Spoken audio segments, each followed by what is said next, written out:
Hello, hello, hello. Good evening, everyone. Hopefully, everyone's having an okay day out there. A lot going on. A lot going on in the world. Hi, Nana. Hi, Brian. Hi, Richard. Hi, Glinda. Hi, Debbie. Hi, Rodney.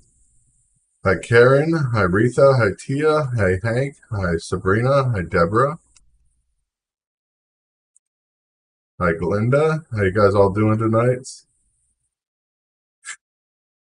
Crazy, crazy stuff happening out there, but biggest impact is what would happen if Russia stopped buying Russian oil right now, or if Europe stopped buying Russian oil right now, because Europe is struggling to find a way to stop paying Russia $850 million a day for energy. And the Kremlin's finances over the invasion of Ukraine. Leaders of the 27 members of the European Union are finding that reversal decades of dependence on Russian oil and natural gas is not a simple matter. The EU is now discussing sanctions on Russian oil, including a possible boycott. Here's what such a move could mean for people in Europe and the rest of the world. Well, how much does Europe pay Russia for energy? Oil and gas, of course, flowing to Europe. Even as governments denounce the war, the EU sends $450 million a day to Russia for oil and $400 million a day for natural gas, according to calculations by a think tank in Brussels.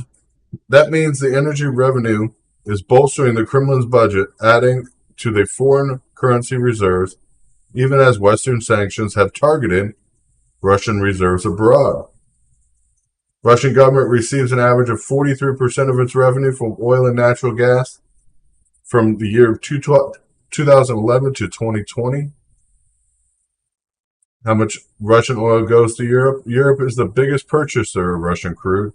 It receives about 130 million tons of oil in 2020 out of Russia's total export of 260 million tons. That's 53% of the oil. According to BP statistics and review of world energy, Europeans, which import almost all its crude, gets a quarter of its supply from Russia. While oil is refined into fuel and heating and driving as well as being a raw material for many industries. Why is the focus on oil instead of natural gas? Well, it's harder to find alternatives for natural gas at this point. There's just not enough there because it comes to mainly by pipeline, and it would be easier to find another source for oil, which mostly moves by tanker and is traded globally. Natural gas is being taken off the table for now. Heavy users like Germany says immediate cutoffs could cost jobs, industry associated, warning shutdowns of glass and metal businesses. Cutting off both natural gas and oil would likely cause a recession in Europe, economists said. European governments agreed to stop Russian coal imports starting in August, but that's a relatively small part of the energy payment to Russia.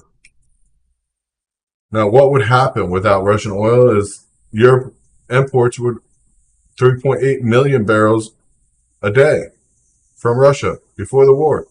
So in theory, European customers would have to replace those barrels with Middle East supplies, whose exports mostly go to Asia and as well as the United States, Latin America, and Africa. Meanwhile, cheaper Russian oil could take the place of Middle Eastern shipments to Asia. Hopefully. If that didn't happen, we would be facing an extreme problem because OPEC does not want to produce more oil. If OPEC keeps its taps closed, an embargo from Germany, where it can't go to Germany anymore, it could be a serious issue. It would be scrambling to find out who's going to be paying for oil and who's going to be buying it first, basically driving the market up, and away. As inflation costs go crazy, we're all faced with this. We're all faced with this. If this will impact the entire world, the markets enough time for structure and reorientation away from Russian oil, it would take years. The phase to ban over the rest of the year would be a one way to prevent shortages. Germany has already set its plans to end Russian oil imports by the end of the year. Where's Germany going to get the oil from? That's the question. As prices go up for oil, would likely keep going up, and not just in Europe, but for the rest of the world too, because oil is a global commodity, and the net loss of supply from Russia would be likely, and that would mean a higher cost for driving, heating, and more consumer inflation. Russia is a major supplier of oil to the European diesel fuel for trucks, farm equipment, meaning its prices would affect the cost of a wide range of food and goods on a global market. All of Russia's oil couldn't be redirected from Europe to Asia due to the shipment and logistics constraints, so it's not clear to what extent buyers in countries like India and China would buy Russian oil if it means possible sanctions and trouble with the West. The OPEC oil cartel led by Saudi Arabia, which set up production levels along with an allied non-member of Russia, has made it clear it will not increase outputs under any circumstances to make up for supply losses due to the boycott of Russian oil. It would be a major, major, major rebalancing of crude oil flows. It would be a huge problem from a theoretical standpoint. It's possible from an operations standpoint. It's more complicated because not everything can be redirected. Global oil demand is already high as economists rebound from COVID-19 and economies rebound. On certain circumstances, over the war, exacerbate the tight market and high prices. And U.S. President Joe Biden ordering releases from strategic oil petroleum reserves to combat raising prices for America, and 30 other nations have agreed to send more oil to the global market. Most severe scenario is the loss of Russia's 3.8 million barrels of oil a day to Europe and other countries refusing its oil. A huge price spike up to $180 a barrel could happen, followed by a sharp decline in demand and economic growth. However, that's not like it. It does not look like that's going to be the case, at least not yet. Of course, they're expecting the loss of 1.5 to 2 million barrels per day. So that's a huge loss of oil so oil prices could easily reach 150 to 160 by the end of the year. In a milder scenario, which most of Russian oil is rejected by Europe, and a snap of a discount other energy source countries, hungry countries, it would only lose about 1 million barrels a day. And oil prices would hopefully drop below $100 a barrel by June and keep falling. It's a tense scenario. No matter what happens with our oil supply, we are faced with what's happening. Yeah. It is a bad sign for the economy. The national debt is going through the ceiling. Last time inflation was this bad, the national debt was nothing near what it is today. I mean, if you look at some perspective back in the day, you could get a lot of stuff for a lot less.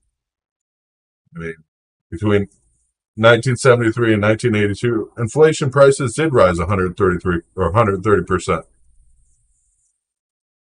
But inflation was only equal to the national debt at that time was only $458 billion. Billion, not trillion. $458 billion. The U.S. passed the $30 trillion mark already this year. And it's not sure how we're ever going to get back. Of course, raising interest rates is one way the Feds want to do it, where the Fed's talking about a 75-point base hike, which is 75% or 0.75%. No, interest rate. increase, and it'll be ridiculous. It's one of the fastest tightening cycles ever. At this point, we don't even know if it's going to affect inflation. This may be an opposite effect. Of course, the Feds have never tried raising rates this fast. We have never seen the outcome of what happens when rates are raised this fast and what all effects it'll happen. As the Feds grapple with the red-hot inflation, the officials are heavily suggesting they want to move faster in raising interest rates, hoping it'll quell the market. It's a predicament, though, because a lot of people right now have a lot of money on credit. Let's be honest, we went through a pandemic. A lot of people were out of work, even though they didn't want to be. They were forced to use credit cards. They were forced to spend their money that they had saved up. People on or variable rate mortgages are pretty much screwed. Even the central bank is looking to increase around 0.5%, which is crazy.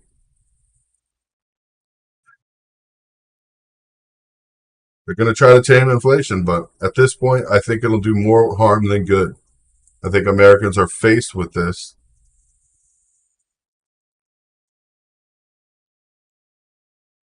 And it's going to be a big problem. Hi, Jeff. Hi, Tracy. Hi, Michelle. Hi, Teresa. Hi, Sandy, Susan, Karen, Elizabeth, Dave, Sherry, Amber. I just seen you guys come in. I'm sorry. Busy talking about all this stuff. It's going to be bad. This is going to be bad. CD savings rates might go up a little bit, but you're not going to get your high rate CD savings. I am sorry, that is not going to be where the money is made. CD savings rates barely keep up with inflation at the best of times. During the worst of times, CDs are actually the worst thing to do when inflation is happening, especially with interest rates going up. I mean, 2006, it hasn't been raised by 50 base points since 2000. The next 2-day meeting begins on the 3rd, and we're going to see what happens. It'll be an economic reckoning, I'm telling you right now. And sorry, shoppers, but food prices are most likely going to keep rising. As the industry data shows, Americans are spending more on food than before the pandemic. A sign of the times that food is driving up prices amidst the sharpest about inflation in U.S. history for over the 40 years. Customer demand continues to outpace the ability to supply products, as a lot of companies have still problems with shutdowns and problems getting equipment. Tyson Foods, of course, told a quarterly earnings call in February. Tyson's average sale price for the quarter rose nearly 20% compared to a year ago. And that was before bird flu really took off. Of course, helping meat companies recoup higher costs, including labor and transportation, Americans are paying 10% more to buy food at a grocery store than a year ago, with beef prices up to 26% more. Factoring both grocery store and restaurant purchases, food prices in March are up nearly 9% in that month alone, amidst surging demand over the last year.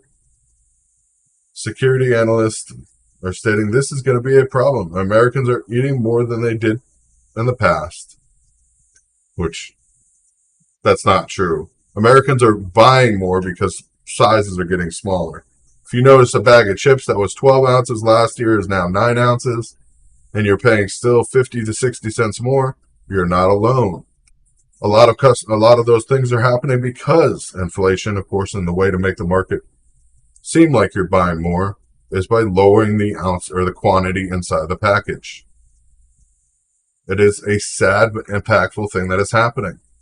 While most Americans spend on food has more to do with markets and other expenses unrelated to U.S. farm costs, they're still rising up and down the supply chain. The cost of all agricultural chemicals such as fertilizer and pesticides have risen 120% over the past year. Not even mentioning what's happening in Ukraine, adding further pressure, as Russia's major export of nitrogen, potassium, and phosphorus fertilizers. The USDA expects all food prices to raise between 4 to 5% monthly this year. Raising energy and transportation costs will impact things even further, including food. Trucking is a primary mode of transportation of food, and the industry is already dealing with a shortage of drivers before the pandemic. Trucking costs have spiked during the pandemic. Other factors driving up food prices: the worst outbreak of avian flu since 2015, which has impacted commercial and backyard flocks in 29 states. They're already pushing egg prices higher, as everybody's seen. Poultry costs may not be far behind. It is a sad time. Higher costs for labor and other factors, like companies that regain price power, are comfortable passing on to the cost of the consumers now. It's sad. This is what's happening in America and around the world. As we face these issues day in and day out, it is becoming more and more drastic.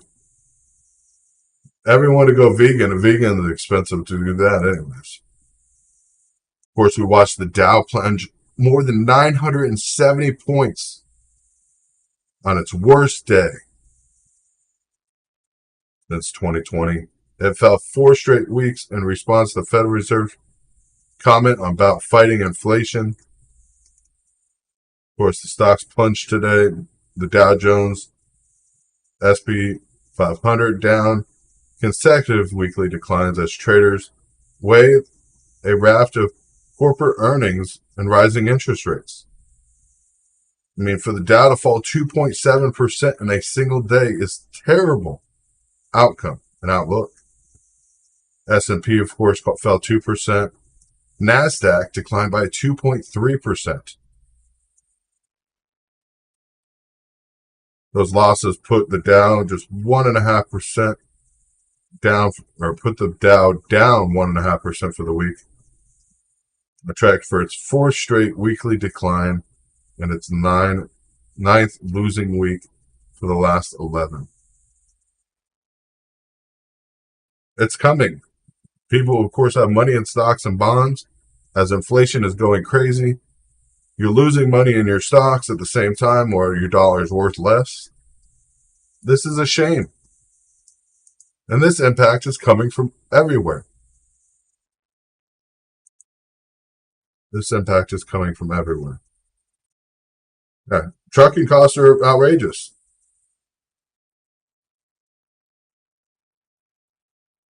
Tires, hoses, power steering fluid. Yeah, everything. I mean, I don't know if you guys seen how much a set of new tire is. Over $600 for a single new tire right now.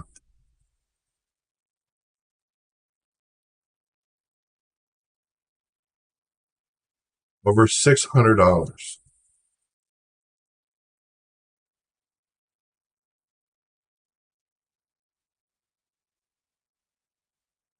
Ridiculous. If you're a trucker out there, we definitely appreciate you. We know it is a hard time.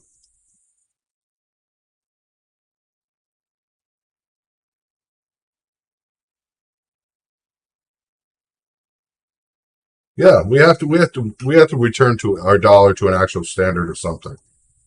If you guys don't know, Saudi Arabia, of course, is looking at getting out of the petrodollar system. Israel is buying currency from China and Russia now, selling off U.S. dollars. It is going to become bad.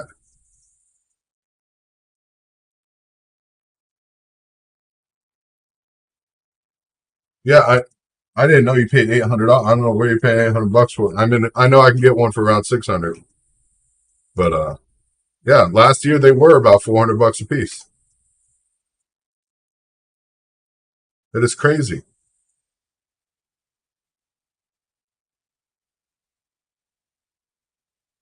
No, bird flu is not in South Carolina yet, but it's going to be eventually as we face what's coming. Of course, then we got what would happen if nuclear or if we were to go to World War. So why are so many people wanting war? Just paralyzing and trades for causing a nuclear war in parts. It's because there's a widespread belief in America that the U.S. would not only survive a nuclear war, but would be totally fine because the U.S. has been more than totally fine and free from major consequences of even traditional warfare pretty much since its inception. Back in February, of course, Joy and Berman and Lemon, the co-host of The View, took that very same conflict between Russia and Ukraine, was going to interrupt her plans for a vacation to Italy. If it's not a new start flying, it's going to interrupt more than a few European vacations. And I don't mean viewings of a film, I mean actual European vacations. And I mean, the point is that the level of consideration of some American people generally have for global conflict and the threat of nuclear war at best is it doesn't seem real to us because we've never experienced the majority of the effects of war because the U.S. is an island far distant from the rest of the world, superpowers. We don't face the regular threats of it. We've never fought in a modern war on our own soil. There is barely any worse fought in America. Against ourselves and British twice. But Brits didn't drop a nuke on us in the White House in 1812. War is long, ugly, violent, chaotic, that disseminates the population. The cities, the ruins of the United States simply has never experienced on a modern scale. So we think things like no-fly zones and sanctions and drone strikes and bombing rates and casualties suggest nuclear conflict aren't a huge deal. Or perhaps these people are daring nuclear war because they don't know what it means. But also they think that America is somehow destined to come out on its top. It's an idea called depensationalist, first popularized by evangelical writers and Uber twerps. It's ridiculous. Based on a nuclear war would wipe the slate clean for the whole world, and the planet and America would emerge victorious in more or less the same condition. That's what they believe. Ready to reshape the world and lead it into its next glorious future. Under the rule of the King America. That's it. Like, objectively, if that's had to come out of Skeletor's mouth, beast, woman, man would call an ambulance. And yet you could argue that the belief in the righteous Armageddon isn't all fringe. In fact, was shared by at least one of the modern presidents. So with all of that in mind, I'm sure we need to take a moment and explain what nuclear bomb actually does, and are we ready? It's a brand new segment. It's nuclear. So here's what a nuclear bomb actually does, because it seems like an entirely too many people need a refresher. The immediate detonation of a nuke creates a fireball of plasma 1 mile across that is hotter than the sun. No one, the one that anything caught within that fire vaporized instantly. Not being cheeky or hypothetical. I mean, It literally actually vaporizes people, buildings, trees, microbuses, planes, messengers, pizza, rats, groundhogs, hedgehogs, overdue library books, promptly returned library books. Everything is gone. The explosion creates a flash of light, generating a plasma wave that stretches out as far as 8 miles from the blast, which is powerful enough to ignite everything it touches. So that means everything within about 200 square miles is now on fire in roughly about 1 second. I mean, it's not just because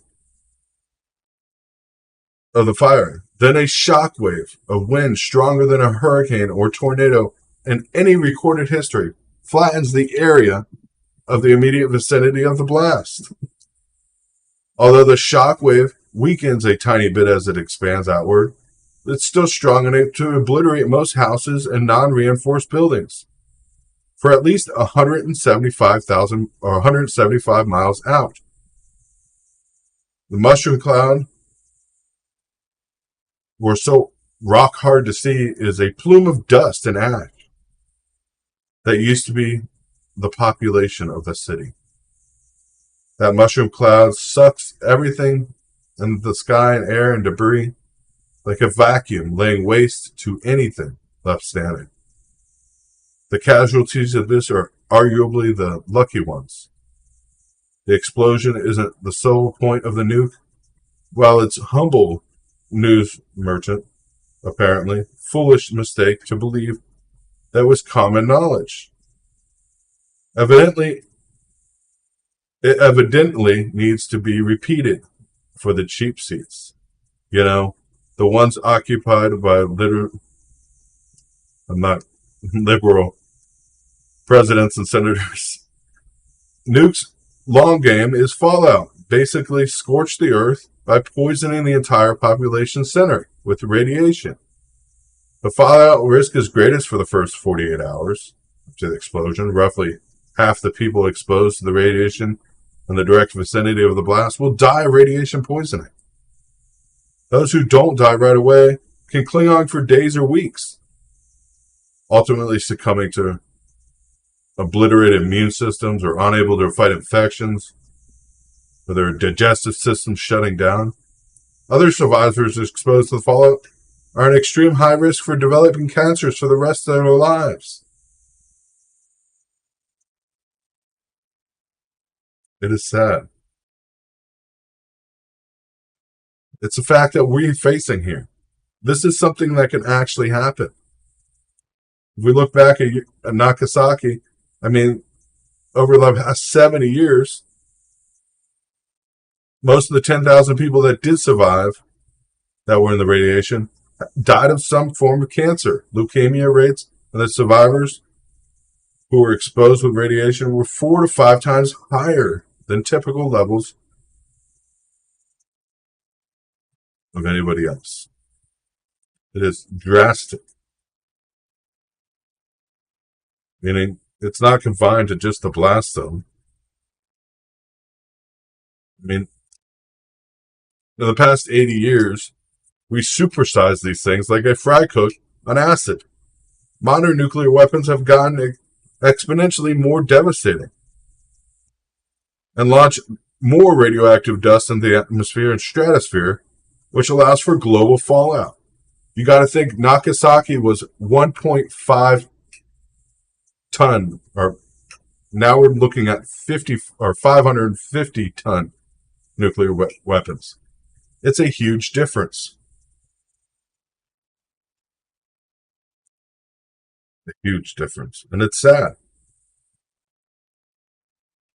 Nuclear winter, it was just 100 of those bombs, the size of the ones that the U.S. used to pervert. I can't pronounce this word, but I don't know why I put it in there. But basically caused genocide of the people of Hiroshima and Nagasaki. Would lower global temperatures enough to cause a mini ice age, which there would be Plenty of problems with that, and crops wouldn't grow for about 2 years as temperatures dropped. And it would destabilize agriculture. I mean, the current nuclear bombs are 50 times more powerful, at least 50 times more powerful than the two dropped in Japan, which means it would only take two of those to plunge the entire planet into nuclear winter. And even if the blasts were smaller or less, there would still be problems with fallout poisoning and agriculture, with livestock and everything else. It's sad, but this is what we face here if we run into this nuclear fallout situation. Ukraine, which produces 10% of the world's wheat supply right now, just that missing is causing huge problems. And the soil be passing delicious cancer to anyone on the people or livestock who consume potential several years for after the blast. I mean, this isn't a video game. This isn't a concept. This isn't Fallout 4. This is literal Fallout. That's what a nuke does. Currently, Russia has over 4,500 nuclear warheads, along with 2,000 plus smaller tactical nukes. So maybe we should keep that in mind. Maybe we should just take a sense of urgency and say, hey, let's stop minimizing the actual facts. And for the past 80 years, the U.S. has heavily censored images of the devastation, so much that the first uncensored photos showing the true human cost of bombings didn't appear in Western media until 1950, 7 years after the bombs were dropped. You took a history in an American classroom, you were taught the bombs were necessary evil. They brought a swift end to what would have been a long, bloody war. That necessary evil justification that continues to fuel the narrative around bombing.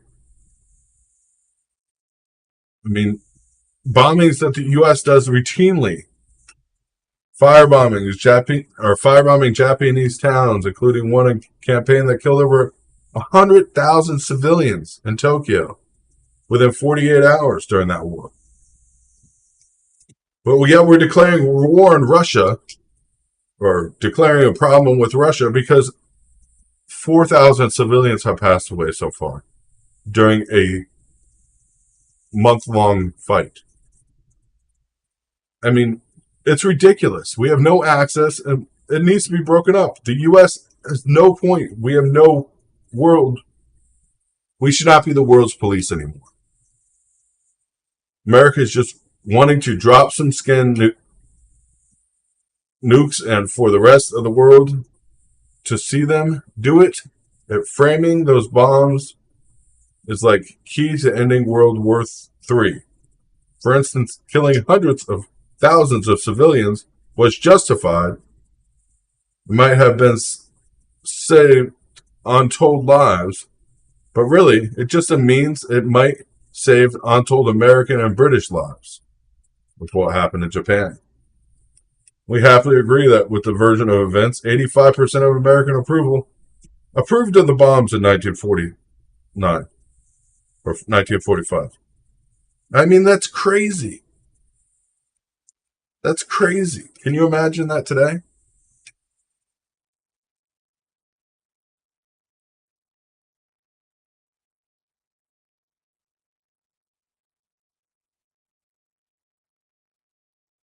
It is a sad, sad time in America, looking at what the outcome is.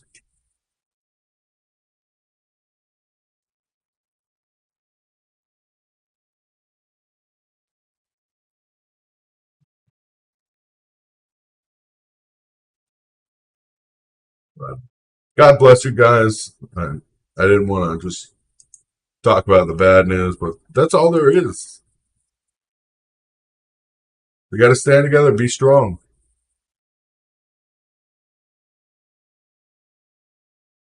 We have to stand together and be strong. And these shootings happening around the country right now, shootings that wounded 4, and of course, then killed himself in D.C. today. Shootings at schools. There was a school shooting down here in Florida. It's ridiculous.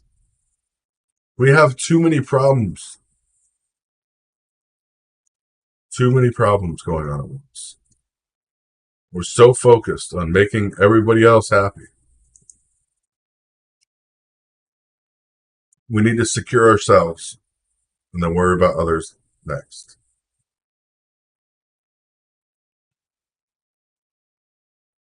Teresa, awesome with canning. You should definitely shoot a video of that though, so we can show people how it's done. If you got time one day to shoot a video, I'll actually edit it for you so we can show people how to can. I'm not going to sit here and can. I'm sorry, but I'm sorry my shows aren't longer. I give you the facts and the news, and that's it. But God bless you guys. Be strong, stand tall, and God bless America. My back is killing me, but I decided to come live anyways. But thank you, and God bless you. Good night.